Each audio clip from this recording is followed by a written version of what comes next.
The element Administerium originally had no protons, no electrons, and only one neutron. But it grew. And now has 5 deputy neutrons, 17 vice neutrons, 120 deputy vice neutrons, and 500 clerical neutrons too. It grew by attracting morons.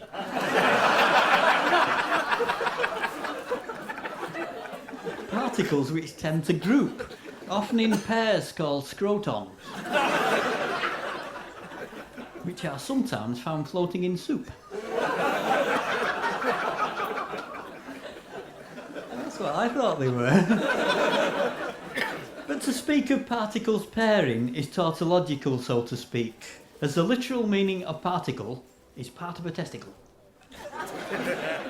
It's Greek. Greek is the language of science, as you may well realise, as in paramedics who give general first aid and parabolics who specialise.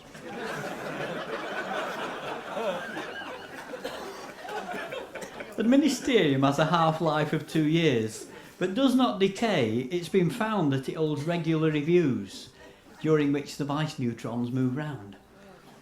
Their motion follows the theory of relativity, which, as you will also realise, states that the neutrons related to the ones at the top are the ones most likely to rise.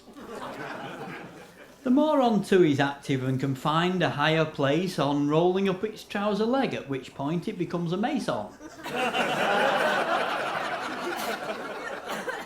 At these times there are constant collisions. Moron against moron will knock, creating what is known as useless energy. And one ion, the eye on the clock. Administerium expands to fill space and time, and having filled each dimension, is said to have reached its critical mass.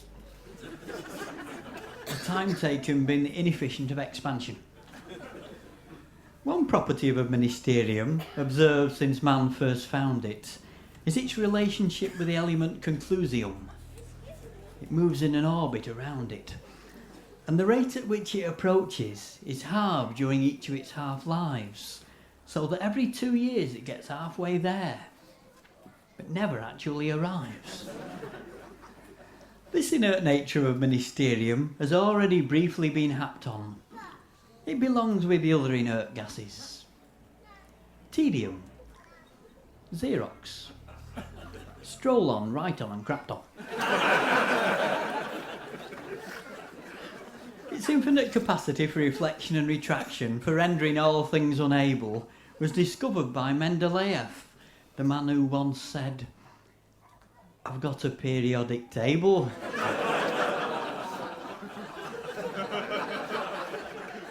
It is a catalyst for the zinc without trace elements, antipathy, bismol, and more, with compounds like calcium hibernate and ammonia till 4:30.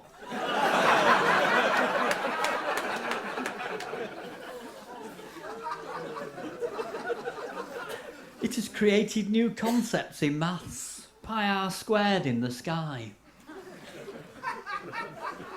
no to the power of 10, or in chemical terms, not bloody alkali. The first law of unclear physics, as the study of this element is known, is that energy can neither be created nor destroyed, just saved till it's time to go home.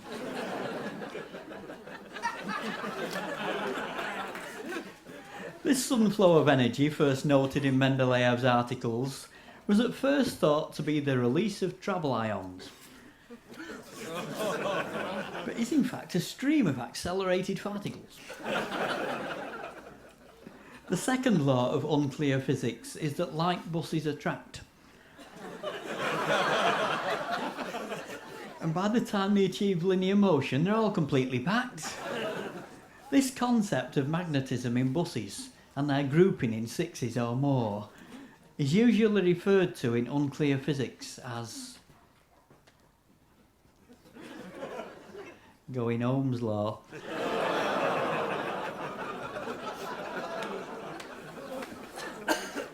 Sorry.